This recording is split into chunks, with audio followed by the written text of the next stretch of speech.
it's creating a clipping mask.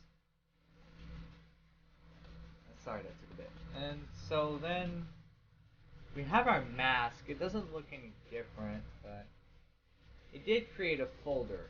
So once we got that, then we just go to convert to smart object, and then we rasterize it, and this is our object. It basically looks invisible. So yeah, I think I masked it wrong. Um, so for you to mask it right, I'm sorry, it's been a little bit. For you to mask it right, you need to import an image, which is a background. If I can find my background. Let's do our sample. Our sample banners for sample banners. Oh, no, sorry. Sorry. You just drag that in there. And then just kind of fill them in all the way. And then once you know that, there. Let's delete this. Let's delete that. I'm sorry. It's just clear confusion.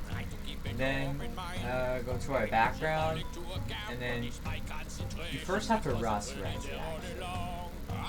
So if you can't see rasterize, just convert to a smart object. And then rasterize it. And then you're going to...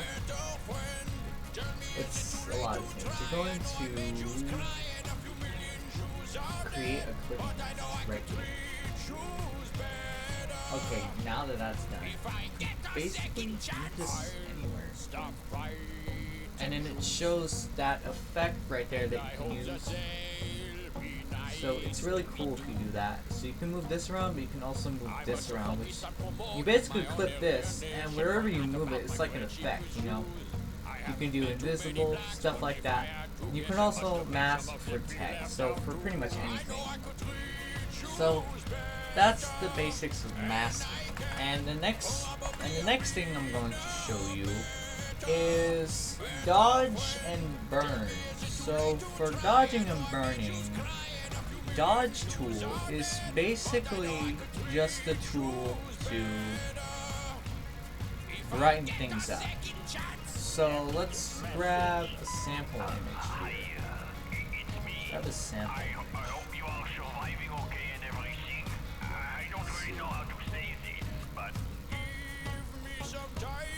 This is the original photo, so let's do that. And we can just make it bigger. Pixels are really bad, but just make it bigger, and we just insert. Now, rasterize it, just in case. We always want to rasterize things. Perfect. Now you see that circle? Yeah. So then, once you dodge, you're basically making things slightly brighter.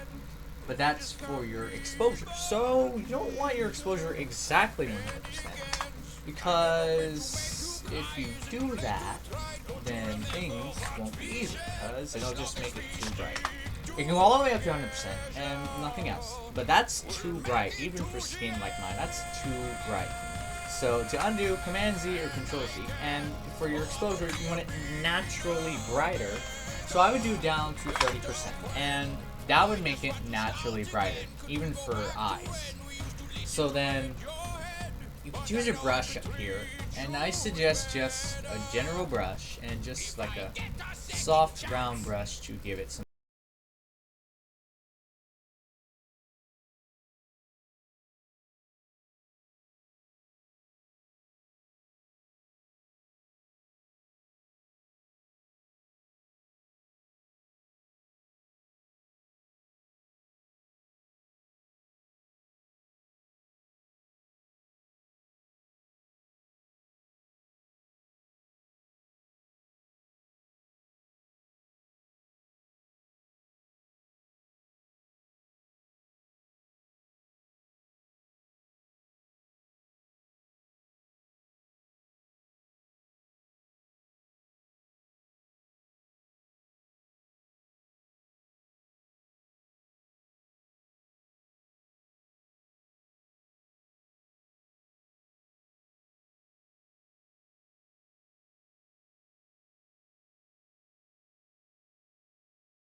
you go to Window, and you go to Character Styles. And once that's there, you just do, there's none.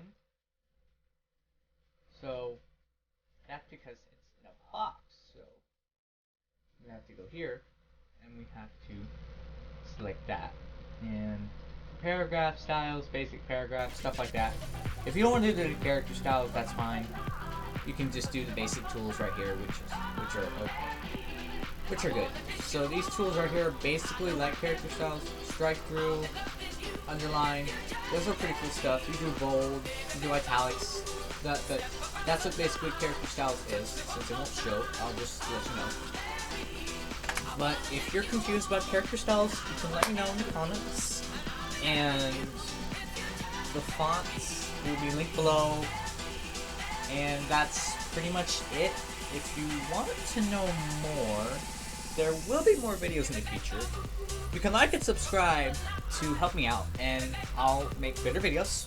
So hopefully you find this video useful. Hopefully it gives you an idea of what Photoshop is like and how it is. And I will be doing more tutorials on not just Photoshop, but Photoshop Express, Premiere Rush, Lightroom, and Lightroom Classic. Because those are the only apps I have for now, and I will do more tutorials and more Adobe apps in the future. And it won't be a bunch of a mess, but hopefully this will help you out and let you understand. So that's it for this video, and we'll see you later.